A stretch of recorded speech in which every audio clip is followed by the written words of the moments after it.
Good morning, student. So today we will learn how can a linear equation in two variable be represented on a graph.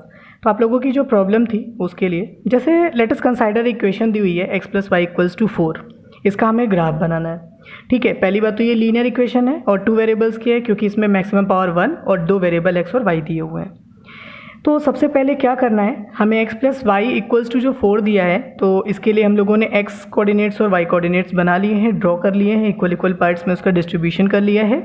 Now what we have to do, अब हम लोगों को इसकी एक table बनानी होगी। पहले मैं आपको एक इक्वेशन के लिए दिखा रहा हूँ, तो मैक्सिमम आपको इसमें 2 दिखाना होगा, आप 3 भी दिखा सकते हो। तो मैंने इसमें y की वैल्यू निकाली, तो y को करेंगे x उधर ट्रांसपोज कर देंगे 4 माइनस एक्स। तो जब मैंने x को -1 रखा और 0 रखा और 1, मैं आपको 3 वैल्यू निकाल के दिखाऊंगा इसमें।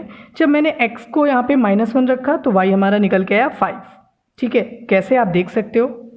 फिर उसके बाद जब मैंने 0 रखा तो हमारा y निकल के आया 4। जब 1 रखा तो y निकल के आया हमारा 3। ठीक है, यानी कि एक्स वाई के कोऑर्डिनेट्स हमारे क्या निकल के आए इस इक्वेशन के, -1,5, 0,4 और 1,3। अब इन्हीं पॉइंट्स को आपको प्लॉट करना है इस ग्राफ में। तो पहला वाला जो पॉइंट है वो x होगा और सेकंड वाला उसके बगल में जो है वो y होगा। ठीक है, तो पहले -1,5 को हमें ड्रॉ करना है। तो हम पॉइंट में देख सकते हैं, यहाँ पे हमने x के जो पॉइंट्स थे और y के जो पॉइंट्स थे उनको ड्रॉ कर लिया। तो यहाँ पर एक लाइन हमारी ये कंसाइडर हो गई है जो इस तरीके से आपको ग्राफ में बनाना है और यही लाइन हमारी x plus y equals to 4 को रिप्रेजेंट कर रही है। ठीक है, तो आई होप आपको वन लाइन वाला तो समझ में यहाँ पे ये पूरा आ गया होगा। ये जो पूरी आप लाइन देख रहे हो ये पूरी x plus y equals to 4 की है। इसमें आपको क्या करना है, आप किसी भी y या x के वैल्यू निकाल के अपने मन से कोई भी वैल्यू रख के इसमें सेटिस्फाई करा सकते हैं।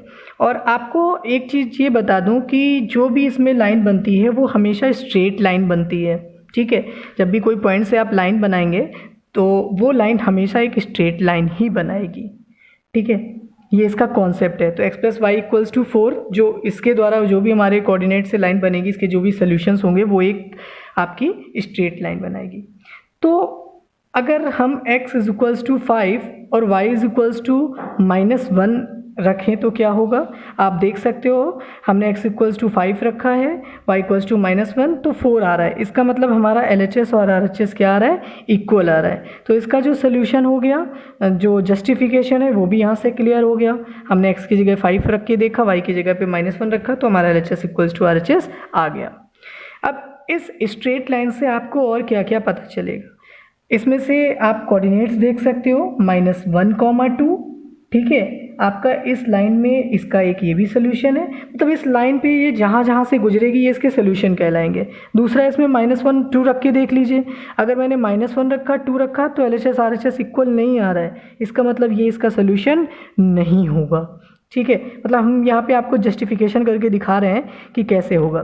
तो आपको इसमें हमेशा ये चीज़ याद रखनी है, the graph of a linear equation will always be a straight line. हमेशा वो एक स्ट्रेट लाइन होनी चाहिए। Every point on the line will be the solution of the equation which represents the line. यानी कि इस लाइन में जितने भी आपके x और y पे जहाँ जहाँ पे भी ये गुजर रही है वो सारे इसके सोल्यूशंस होंगे। Every point which doesn't lie on the line will not be a solution of the linear equation which represent the line. ठीक है, यानी इसमें जो भी पॉइंट्स नहीं आ रहे हैं वो इसके सोल्यूशन नहीं होंगे। तो ये तो आपका जो मैंने ग्राफ था वो वन लाइन का था। अब graph of a pair of a linear equations में हम लोग सीखेंगे जब आपको 2 इक्वेशन दी होंगी तब हम लोग कैसे उसको ड्रॉ करेंगे। Suppose that x plus y equals to 4 and x minus y equals to 2 दी हुई है। तो अब यहाँ पे मैंने डायरेक्ट इसमें x और y के लिए ग्राफ बना लिया है, आप भी अपने मन से बना सकते हो। x plus y equals to 4 का मैंने अभी पहले ही दिखा दिया है आपको, और x minus y equals to 2 के लिए। तो x is equals to 4 minus x आप पहले कर चुके हो तो उसकी टेबल पहले से ड्रॉ है। यहाँ पे मैं सेकंड वाले उसकी टेबल मैंने ड्रॉ कर ली है अपने मन से। मैंने यहाँ पे पॉइंट्स रखे हैं, y x की जगह पे -1 रखा है तो y -3 आया है, x की जगह पे 0 रखा है तो y -2 आया है, x की जगह पे 1 रखा है तो y -1 आया। तो इसके कोऑर्डिनेट्स हमें मिल गए और इसकी एक लाइन ड्रॉ कर ली हमने। तो आप देख सकते हो x माइनस वाई की जो लाइन है, ये सेकेंड लॉ जो ऑरेंज कलर की आपको दिख रही है लाइन, ये आपकी x minus y equals to 2 वाली है, और जो ब्लू कलर की लाइन दिख रही है आपको x plus y equals to 4 की है। मैंने इसमें डायरेक्ट ड्रॉ कर लिया है। तो अब आपको दिख रहा होगा ये दोनों लाइन आपस में एक दूसरे को कहीं ना कहीं पे कट कर रही हैं। ठीक है, पहली बात तो आपको कैसे बनाना है इसके लिए कॉन्सेप्ट मैंने पहले ही बता दिया है। पहले आपको टेबल ड्रॉ करनी होगी अलजेब्रिकली मेथड में। ठीक है, तो the graph of linear equations are always straight lines, यानी कि जब आप दो लाइन का भी बनाएंगे तो भी वो हमेशा ग्राफ आपका जो बनेगा उसमें स्ट्रेट लाइन से बनेगा। Every point on the line will be solution of the equation which represent the line. इस लाइन में जहाँ जहाँ पर, अब जाहिर सी बात है ये एक्स और वाई दोनों से होकर गुजर रही है ना, तो एक्स और वाई जहाँ जहाँ से गुजरेगी वो सारे इसके सोल्यूशन होंगे। ठीक है, आप इसका जस्टिफिकेशन करके देख सकते हो। मैंने एक्स की जगह 4 और वाई की जगह 2 रखा है, तो हमारा LHS जो है वो RHS के इक्वल आ रहा है। ठीक है, अगर मैं यहाँ पे कोई और पॉइंट रख के देखूँ, जैसे -3 और (1) रख के देखूँ, क्या ये इस लाइन में आ रहा है? नहीं आ रहा है। क्यों? क्योंकि हमारा LHS RHS आपस में इक्वल नहीं आ रहा है, तो ऐसे सिचुएशन में उसका सोल्यूशन नहीं होगा। फिर ये दोनों लाइन जहाँ पर कट कर रही हैं एक दूसरे को, उसको बोलते हैं इंटरसेक्शन पॉइंट। ठीक है, ये ग्राफ आप दोनों लाइन को देखिए ध्यान से, ये एक जगह पे कहीं ना कहीं कट कर रही है, और जो कट कर रही है वो है 3, 1। तो आपसे जब इंटरसेक्शन पॉइंट पूछेगा तो जहाँ पर कट कर रही है वहाँ पर एक्स एक्सिस को देखना है, तो एक्स एक्सिस में ध्यान से देखिए 3 पर है और वाई एक्सिस पे 1 पे, तो इसके कोऑर्डिनेट्स हो जाएंगे 3, 1। तो जब मैंने एक्स की जगह पे 3, वाई की जगह पे 1 रखा दोनों इक्वेशन में, तो हमारा LHS RHS के इक्वल आ रहा है, और यही हमारा कंडीशन होती है कि LHS RHS इक्वल आ रहा है तो ये लाइन एक दूसरे को इंटरसेक्ट उसी पॉइंट पे करेगी। ठीक है, तो क्या करना है, आई होप आप समझ गए होंगे। पहले टेबल ड्रॉ करनी है, देन प्लॉटिंग करना है आपको पॉइंट्स।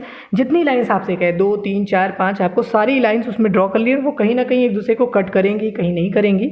जहाँ पर कट करेंगी उसको हम इंटरसेक्शन लाइन बोलेंगे। इसके 1 सोल्यूशन भी हो सकते हैं, 2 सोल्यूशन भी हो सकते हैं, नो सोल्यूशन भी हो सकता है, यूनिक सोल्यूशन। इसमें कई सारी वेराइटीज़ भी होती हैं, कहाँ कहाँ पर ये ग्राफ में लाइन्स कट करती हैं उसके अकॉर्डिंग। जैसे इंटरसेक्शन पॉइंट लाइन्स का एक यूनिकनेस होती है कि वो हमेशा एक ही जगह पर काटती है। ठीक है, और जो हमारी पैरेलल लाइंस होती हैं वो कहीं पर भी नहीं एक दूसरे को कट करती हैं। कोइंसिडेंट लाइंस होती हैं, वो लाइंस होती हैं जो एक दूसरे के ऊपर आती हैं, मतलब एक लाइन बनाई और उसी के ऊपर ओवरलैप करती हुई दूसरी लाइन जाए, तो उसको हम लोग बोलते हैं कोइंसिडेंट लाइन। ठीक है, कंसिस्टेंट पेयर आपको पता चलेंगे, अभी मैं आपको कंसिस्टेंस पेयर के बारे में बताऊंगा। तो आपको बस इतना याद रखना है, सबसे पहले इंटरसेक्टिंग लाइंस में यूनिक सोल्यूशन होता है, सिर्फ एक ही सोल्यूशन आता है।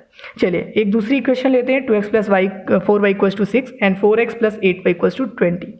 तो यहाँ पे मैंने 2 इक्वेशन ली हैं, थोड़ी सी लेंदी आप कह सकते हो, और इसके ग्राफ के लिए भी हम लोग पर्टिकुलर देखेंगे। आपको करना क्या है, पहले x या y किसी की भी आप वैल्यू निकाल सकते हो। मैंने यहाँ पे दोनों इक्वेशन के लिए y की वैल्यू निकाली है, आप x की भी निकाल सकते हो। तो जब y निकालेंगे, मेरा कहने का मतलब y को अकेला करना है, सारी चीज़ उधर ट्रांसपोज कर दीजिए, तो y = 6 - 2x/4।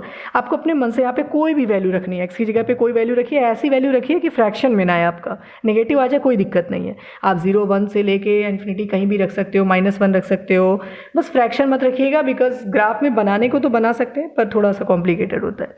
तो मैंने सेम वैल्यूज़ दोनों इक्वेशन के लिए रखी हैं। ठीक है, x के लिए मैंने सेम वैल्यू रखी है, -1, 0, 1। तो हमारा x और y जो आ रहा है वो आ रहा है 2, 1.5, 1, एंड सेकेंड वाले में हमारा 3, 2.5 एंड 2 आ रहा है। ठीक है, तो ये हमारे y की वैल्यू आ गई। तो हमारे कोऑर्डिनेट्स नीचे थर्ड लाइन में आ गए हैं, -1, 2, 0, -1.5, 1, 1, इस तरीके से। फिर यहाँ पे नंबर लाइन करनी है। अब हमें ये क्या करना है, पॉइंट्स को प्लॉट करने हैं, x देखना है, y देखना है, और एक स्ट्रेट लाइन बन गई हमारी। आपको पता है ये लाइन कैसे ड्रॉ करनी है, पहले x के कोऑर्डिनेट्स देखने हैं, y के देखने, और दोनों पॉइंट को एक दूसरे से मिला देना है। ठीक है, इसी तरीके से सेकेंड वाली जो हमारी लाइन है उसको बना लिया। तो अब पहली लाइन ये हमारी बन गई पिंक कलर की जो आपको दिख रही है, ये है 2x + 4y = 6 की लाइन, और जो सेकंड वाली लाइन आपको दिख रही है ये 4x + 8y = 20 की लाइन है। तो आपको इनमें क्या एक चीज़ कॉमन दिख रही है, ये दोनों लाइन आपस में कैसी हैं, पैरेलल लाइन्स हैं। दिख रही है ना पैरेलल लाइन्स, साफ दिख रहा है। अब इसके पहले आपने इंटरसेक्टिंग लाइन देखा था, अब ये पैरेलल लाइन्स हैं एक दूसरे के। याद रखिएगा पैरेलल लाइंस का हमेशा नो सोल्यूशन होता है। इंटरसेक्टिंग में एक यूनिक सोल्यूशन था, सिर्फ एक सोल्यूशन था, पर पैरेलल लाइंस का कोई सोल्यूशन नहीं, क्योंकि एक दूसरे से कहीं मिलती ही नहीं है। पैरेलल लाइंस सेम डिस्टेंस पे होती हैं, जब कभी एक दूसरे को मिलेंगी ही नहीं, काटेंगी नहीं, तो पता कैसे चलेगा सोल्यूशन क्या होता है। तो आपको 2 केसेस पता चले, 1 सोल्यूशन एंड नो सोल्यूशन का। तो 1 सोल्यूशन के लिए आपको याद रखना है लाइंस इंटरसेक्टिंग लाइंस होंगी, और नो सोल्यूशन के लिए आपको याद रखना है वो लाइंस कैसी होंगी, हमारी पैरेलल लाइंस होंगी। तो ये 2 केस क्लियर हैं, आई होप आपको ये। तो कंसिस्टेंसी पेयर बोलते हैं इंटरसेक्टिंग लाइंस को, और इनकंसिस्टेंट पेयर हमारे होते हैं जब नो सोल्यूशंस के लिए, यानी पैरेलल लाइंस में इनकंसिस्टेंट पेयर होता है और हमारी इंटरसेक्टिंग लाइंस में क्या होता है, कंसिस्टेंट पेयर होते हैं। ठीक है, तो ये बहुत इंपॉर्टेंट कॉन्सेप्ट है आपका इस थीम का, इसको ज़रूर ध्यान रखिएगा। आई होप अब आपको ये जो ग्राफिंग है कैसे क्या करना है आपको समझ में आ गया होगा। बस आपको इसमें इस चीज़ का विशेष ध्यान रखना है कि हमें कैसे क्या करना है। सबसे